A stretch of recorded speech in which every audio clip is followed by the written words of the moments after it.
Vaccine की supply पर इस सियासत के बीच सच्चाई क्या है? बार बार ये जरूर कहा जा रहा है कि वैक्सीन की कहीं कोई कमी नहीं है, लेकिन वैक्सीनेशन सेंटर्स पर अलग ही कहानी है। हमने कई वैक्सीनेशन सेंटर्स से ग्राउंड रिपोर्ट तैयार की, वो आपको देखनी बहुत जरूरी है।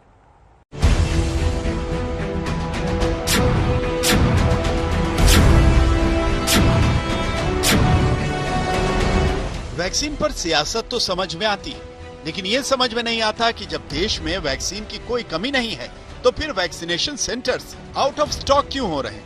कहीं दूर जाने की जरूरत नहीं, दिल्ली के ही बगल में नोएडा, गाजियाबाद का हाल देख लीजिए। इस वक्त हम इंदिरापुरम के एक प्राइवेट अस्पताल के बाहर खड़े हैं और आपको दिखाना चाहते हैं कि किस तरीके से यहाँ पर जो लाभार्थी वैक्सीनेशन लेने के लिए आते थे उन्हें अब कह दिया गया है कि ना आए। वो इसलिए क्योंकि यहाँ पर नोटिस में लिखा गया है वैक्सीन जो है आउट ऑफ स्टॉक हैं और सीएमओ ऑफिस से यहाँ पर वैक्सीन नहीं आ रही हैं।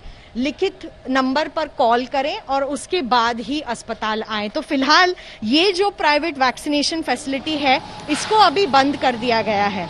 ऐसे कई अस्पताल हैं जहां पर जो सीएमओ है डिस्ट्रिक्ट के, वहां से वैक्सीन नहीं आ रही है और इसीलिए जो लाभार्थी हैं जिनको वैक्सीन लगनी चाहिए वो भी वैक्सीन नहीं लगा पा रहे हैं। ऐसे कई सेंटर हैं जहां वैक्सीन के आउट ऑफ स्टॉक होने के नोटिस लगे हैं और लोगों से कहा जा रहा है कि कॉल करके ही टीका लगवाने आए।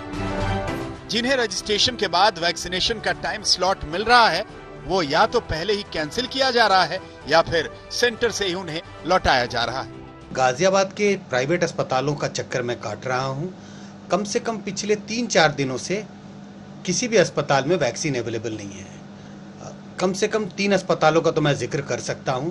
मेरे घर के सामने ली क्रेस्ट हॉस्पिटल है जहां के स्टाफ का कहना है कि पिछले 4 दिनों से वहां वैक्सीन अवेलेबल नहीं है। एक अटलांटा अस्पताल है वसुंधरा में, उनका भी कहना है कि आज चौथा दिन है वैक्सीन अवेलेबल नहीं है।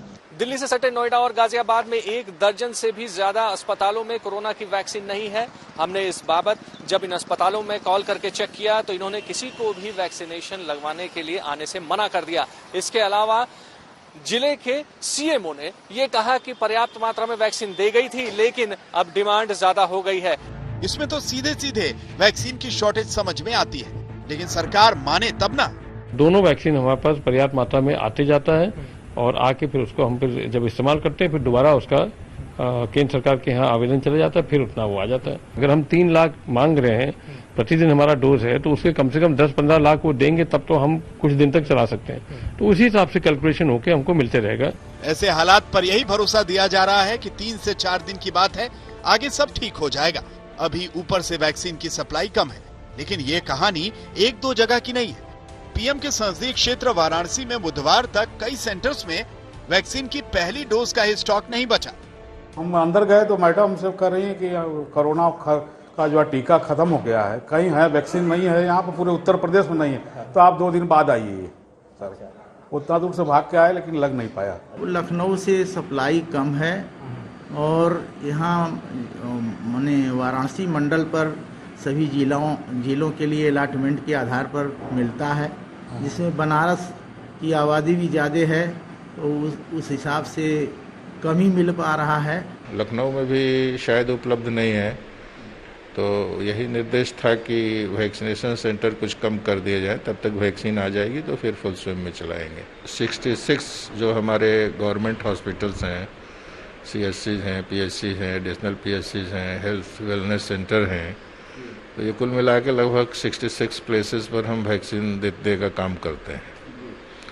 तो अभी जो है हम आज के दिन में केवल 25 प्राइवेट फैसिलिटीज को चला पाए। लिमिटेड सप्लाई से वैक्सीनेशन सेंटर कम कर दिए गए हैं।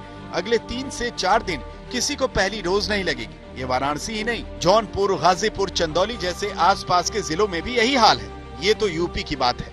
उन राज्यों में सोचिए क्या हाल होगा जो सीधे सीधे वैक्सीन की कमी की शिकायत कर रहे हैं। इन द लास्ट 2-3 दिनों से सर्च थोड़ी सी बढ़ गई है कोविड केसेस में। इस हिसाब से हमने प्लान किया कि ओवर क्राउडिंग ना हो। आज के करंट कंडीशन में मेरे पास आज और कल के लिए स्टॉक्स है जो मैं बेनिफिशरीज को जैसे मैंने रजिस्टर करा है उनको दे सकता हूं। मुझे ये कमिटमेंट मिला है कि कल स्टॉक्स रिप्लेनिश हो जाएगा, जिसकी वजह से मैं और 2 दिन एडिशनल कर पाऊंगा। मुंबई का हाल ये है कि अगर गुरुवार तक वैक्सीन नहीं पहुंची तो अगले दिन से सभी वैक्सीनेशन सेंटर ठप हो जाएंगे।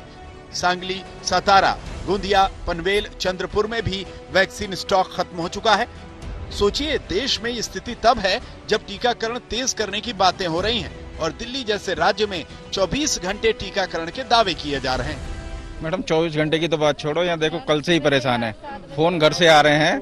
मैं कल यहाँ पे पता करने के लिए आया था, परसों फोन आया था मेरे पास, तो मैं यहाँ पे सुबह आया 9 बजे, तो बताया कि टोकन मिलते हैं सुबह आके 8 बजे टोकन लेना, उसके बाद ही आपको लगेगा। आ जाए सुबह से, सुबह टोकन लेके गया मैं 8 बजे, अभी तक कुछ नहीं हुआ है। जब लग ही नहीं रहा टोकन, लग नहीं रहा यहाँ पे टीका, तो बुला क्यों रहे, फोन कर करके बार बार आओ आओ।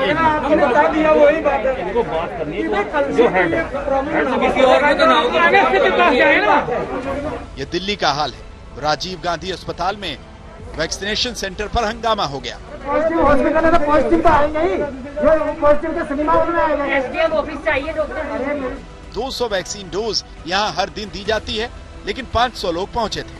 सबने रजिस्ट्रेशन करवाया था, सबको टाइम स्लॉट भी मिला था, लेकिन रजिस्ट्रेशन और टाइम स्लॉट का कोई मतलब नहीं था।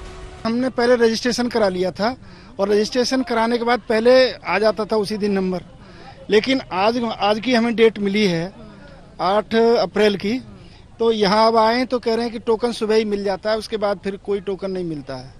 अब आप चले जाओ, कल आना टोकन लेने। कितने लोगों को दिया? 150 लोगों को दिया जी। 150 ही क्यों, उससे ज्यादा आ गए? उससे ज्यादा वो कर ही नहीं पाते जी काम। डॉक्टर भी अभी आया है, सवेरे से हम 8 बजे से यहाँ पे बैठे हैं, डॉक्टर अभी आया, अब शुरू होगा काम। उन 150 को भी लग जाए, मेहरबानी है जी। ये रजिस्ट्रेशन कराने का क्या फायदा है? 1 तारीख को हमने रजिस्ट्रेशन कराया, 8 तारीख आफ्टरनून का सारा मैसेज है हमारे पास, लेकिन इसका फायदा क्या है? फिर अगर टोकन ही बांटने तो फिर इतना ऐड क्यों दे रही है गवर्नमेंट कि आप रजिस्ट्रेशन करो और ये करो वो करो, क्या फायदा उसका? ऐसी स्थिति तब है जब पूरे देश में कोरोना के केस बढ़ रहे हैं। दूसरी लहर के चपेट से लॉकडाउन का खतरा है। इस खतरे को वैक्सीनेशन की स्पीड बढ़ाकर ही कम किया जा सकता है, लेकिन ये कैसे होगा जब लोगों को वैक्सीनेशन सेंटर से खाली हाथ लौटना पड़ेगा और सेंटर वैक्सीन की डोज से खाली हो जाएंगे। दिल्ली से मिलन शर्मा और नोएडा से अभिषेक आनंद के साथ आज तक ब्यूरो।